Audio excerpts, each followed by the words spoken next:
Final Fantasy VII Remake released on April 10th, 2020. It is the remake to the original Final Fantasy VII, released back in 1997. Final Fantasy VII was huge and super impactful to the gaming industry. I never actually played the original, so this review is from the perspective of a first-time Final Fantasy VII player.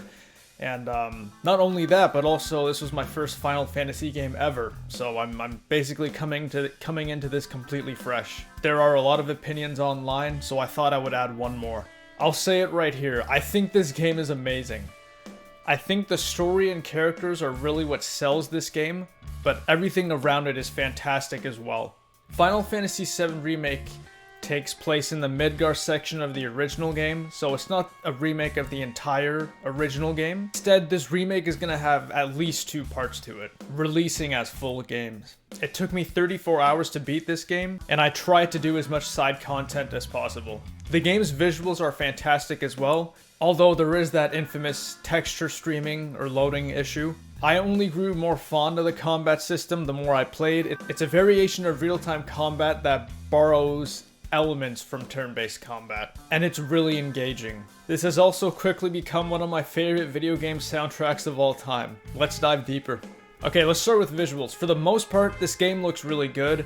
Transitions from gameplay to cutscene and reverse are seamless. Most of this game looks of equal quality, but there are some parts that seem to lack in that sort of high detail. You can kind of tell where the devs didn't exactly have as much time or put as much effort into the parts that don't look sort of as good. So it is a little inconsistent in that way as compared to something like The Last of Us 2, which every part of the levels in that game look equally as worked on and consistent. In this game, it's just not quite at that level. But yeah, overall, it still looks great. I mean, I feel like we've gotten used to games looking really good recently, and this one's no exception. The gameplay in this game, for the most part, is really fun. The combat, as I said, is really engaging, and it does a great job at making you feel like each decision is crucial and will impact the outcome of the fight. Do I cast a fire spell here? Do I switch to Punisher mode? Should I use my limit break now or later? It's good at what it does, but it's also not overwhelming, and it's not too unforgiving to the point where one bad decision could screw you over. But knowing the combat mechanics and how to use them, and in what situation, can give you a substantial advantage in your fight, and it's rewarding as well.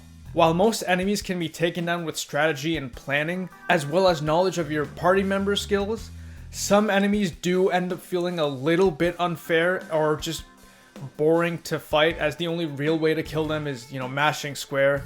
But thankfully, I didn't find that these types of enemies were too common.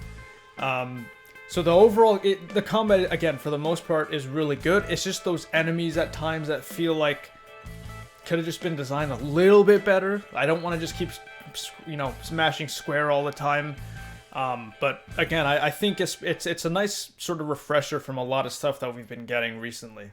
When you aren't in combat, you're mostly exploring, looting, upgrading gear, talking to NPCs, and the occasional puzzle sometimes. It's mostly hit or miss here. I really enjoyed exploring Midgar and the levels that they had.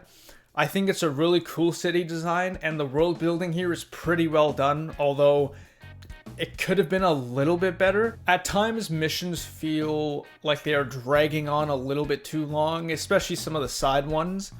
Or there's a bit too much walking, and some side missions don't really have a real impact on you, or on the gaming experience too much. Can kind of feel like lazy sort of fetch quests and stuff, but some of these side missions also introduce you to new enemies, introduce you to new enemies that you fight. And again, I love the combat in this game, so when it came to fighting those new enemies, I can deal with the more boring, slower parts that just don't feel like they're fully fleshed out. And a quick side note on that, actually, I'm playing through Final Fantasy XV as well right now, and the side missions are kind of the same. They're not super impactful or super, well done, dare I say. So I don't know if it's, if this is sort of how it is with Final Fantasy and their side missions. I can't say because I've only fully played the remake, and I'm still like halfway through 15, so I don't know.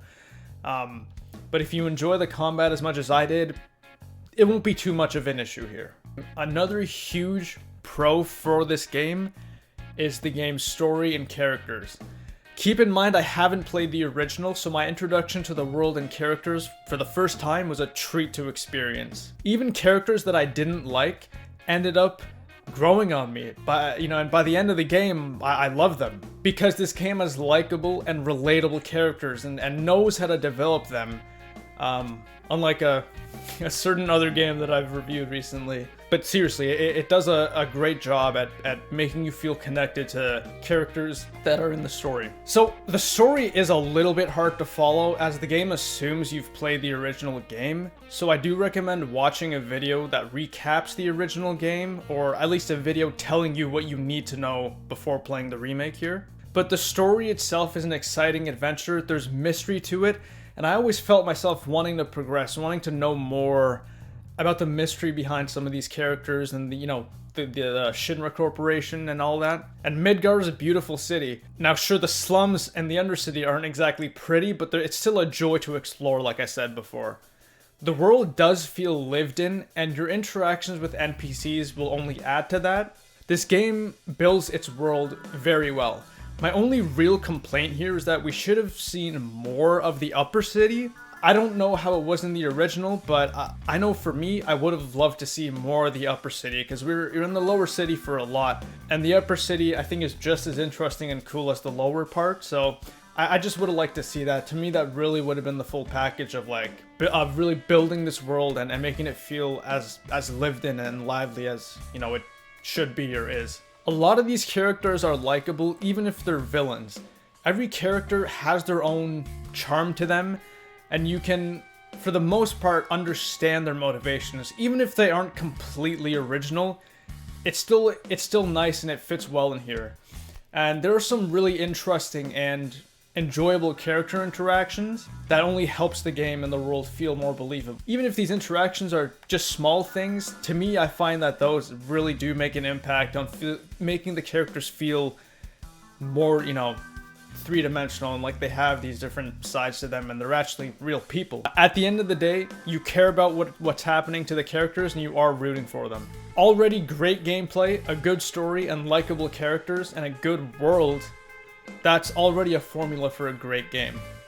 If you're subscribed to my main channel, you know I appreciate music, and the soundtrack for this game is one of the best I've heard. There are so many different styles that are tackled in this soundtrack, and they're all nailed to perfection as far as I'm concerned in terms of composition, production, and best of all, it's fitting to what the game is. There are tracks that accompany moments of this game that fit perfectly and just add to the emotion and the connection to the characters and story. I really can't say much else besides I simply love the soundtrack of this remake and the original game. Okay, onto performance. This game does have the infamous texture loading issue, like I said before, and it can be distracting, but I wouldn't really say it breaks immersion to the point where you just can't enjoy it. Again, it doesn't really affect your gameplay, it's only a visual thing, and I didn't even find that it happened much inside of the combat scenarios. It was more when I'm exploring and just, like a piece of wood on the ground or on the wall would be like super low res, and then I'd stare at it for like, I don't know, 10 or 15 seconds, and then the high resolution version of that loaded in. Other than that, I remember the FPS being pretty solid overall. Only real dips in frames I noticed was when sometimes exiting a battle, not even entering it, but sometimes when you exit, they can drop a bit.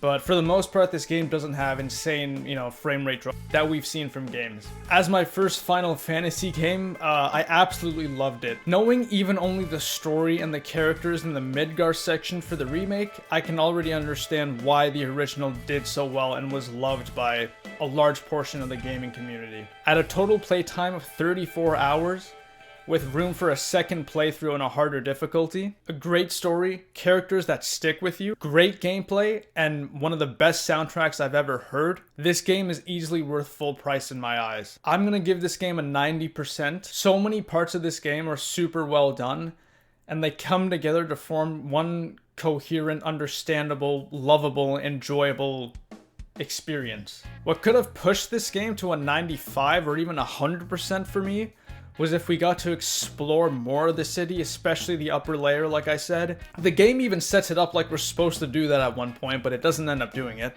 The other thing would be making the side missions just a bit more meaningful. And yeah, that would have pushed it to 95 or even 100.